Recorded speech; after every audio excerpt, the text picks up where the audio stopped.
When things go wrong, the ghost in the machine is sometimes defiant, sometimes accusatory, sometimes befuddled or confused, but sometimes very, very remorseful. I was sitting here when the phone rang and a crewman said, "The guys are on the way to the hospital." And when I got to the scene, there were flames shooting about 40 feet higher than the top of that building. The whole thing was engulfed in flames. I just had visions of 36 years of work and going right down the drain. My thought was, I may be out of business with this. Do I have enough insurance? God, what's happening? A contracting company hired to use a ripper hit a 30-inch transmission gas pipeline while working in a farmer's field, resulting in the death of the operator. The leaking gas ignited and burned down a home located near the pipeline damage. 2 women were severely injured in the blaze. As far as I know, it was a ripping instrument Caterpillar. They were preparing the ground for almonds, and they deep rip about, I believe, 6 or 7 feet.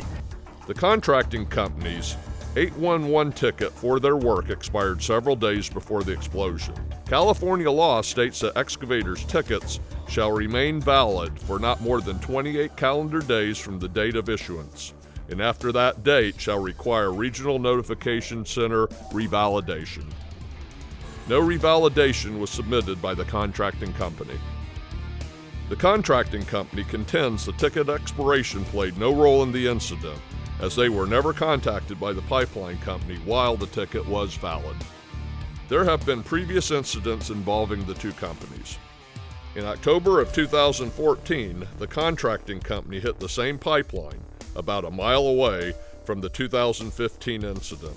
In May of 2015, the California Public Utility Commission's Safety and Enforcement Division issued to the pipeline company a notice of probable violation for failing to mark the pipeline in 2014 and not having an employee on site to oversee the excavation. The pipeline company is appealing that ruling. And the phone rang, and it was the police chief, and he says, "We want you to come back down to the station right away." He ushered me into a little room, small room, said, "Sit here." And he introduced me to the district attorney, assistant district attorney, and the OSHA investigator. And the fire is still going on. They wanted to know about the experience of the operator, what kind of special training he may have had. Was Digger's hotline called? If we had regular safety meetings. Well, then I got another call on my telephone, says, "Come back to the police chief's office." And he ushered me into his office, and he said, "Sit down." He said, "We just found our first body, and we think there's more."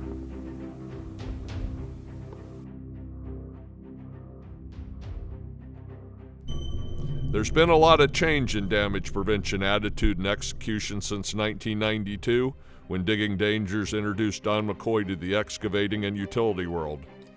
But nearly a quarter of a century later, the ghost in the machine that was with McCoy is still with us today. We produce this product so that perhaps for a moment you'll be able to place yourself in the mind and spirit of those that have suffered misfortune. It is our hope that this is the closest you'll ever be to this type of ghost in the machine.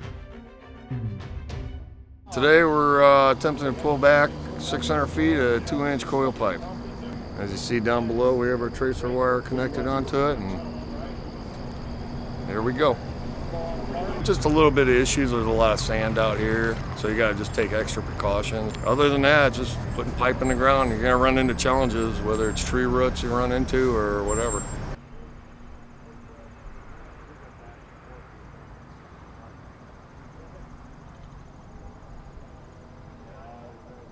I've walked the streets in the middle of the night in the Philippines, Thailand, when I was over in the Gulf War.